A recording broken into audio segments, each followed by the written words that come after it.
This week I wanted to talk about two interesting homes from 2009. The first was a small house in Hyattsville where the woman had lived for more than 50 years. I was recommended by an attorney to a family member who lived in Pennsylvania. That person came to Maryland to meet me at the house so I could take a look at the work involved, take photos, and have them sign a service agreement that explained how I charged for the work I could do, and I could give them an estimate on the amount of time it would take us to empty the house. Also, they could give me any instructions as to furniture or other items the family wanted to keep. We always boxed up photos, slides, and movies for the family, but many times they were looking for a piece of jewelry or furniture that wasn't out in plain sight, and we would find it hidden away in an attic or jewelry hidden in a closet, in a coat pocket, or back of a dresser drawer. This house had a collection of old radios and a cabinet TV, along with a 1960s metal porch glider, which was like my grandmother had, old stove, washer, and even a mangle, sometimes called a wringer, which was one of the first clothes dryers.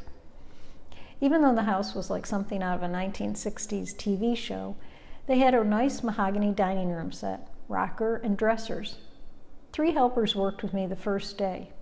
2 filled a dumpster with trash, while the third worker helped me sort through the house for charity. We sent 105 items to charity, which totaled $660, according to its deductible from Intuit. This was the charitable donation program I used.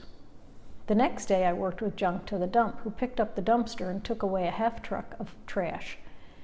A furniture buyer came and bought $138 worth of furniture and glassware, and on my way home I stopped at Polly Sue's vintage shop in Tacoma with fur coats and other items like purses and handkerchiefs. They would write out a check for the estate and I would send it to the executor. The next week, one helper and I met Associated Auctioneers for 2 hours while we helped them load the items to sell on their truck, so they could take it back to their location where they had weekly auctions. On the 5th day of work, I met Junket Dump It for an hour and a half so we could get rid of the final items of trash and metal.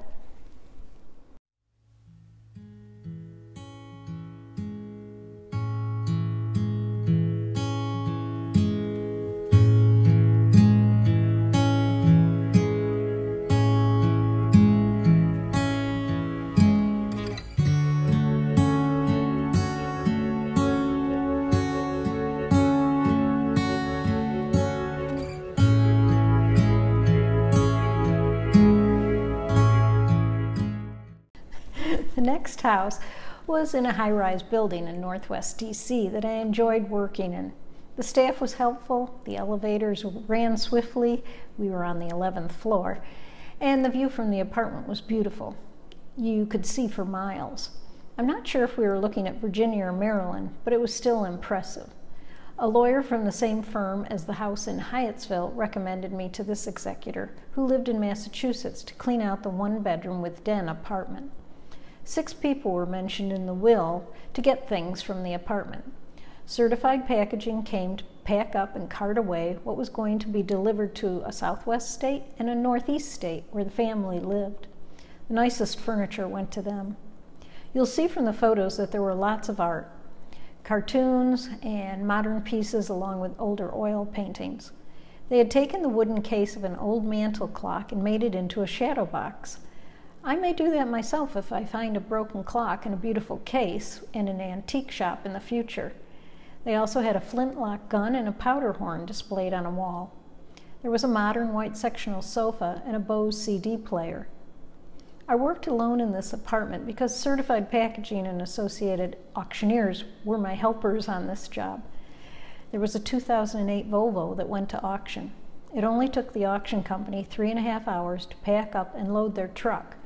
1/3 of that time was traveling up and down the elevator, which I had to reserve ahead of time. Certified was there 5.5 hours the day before. High-rise apartments always take longer because of the wait time for the elevator, the time to load the elevator with the furniture, and the time it takes to walk it out to the truck. Some jobs had parking for the trucks close to the elevator, and other buildings had long hallways to walk before you got to the loading dock. Architects never seem to think about moving in and out when they draw these building plans. Please subscribe if you enjoyed listening and seeing the photos. If you have any comments, please add them. I have more photos on the Facebook page, 800 Houses, 800 Jobs. Thank you for watching.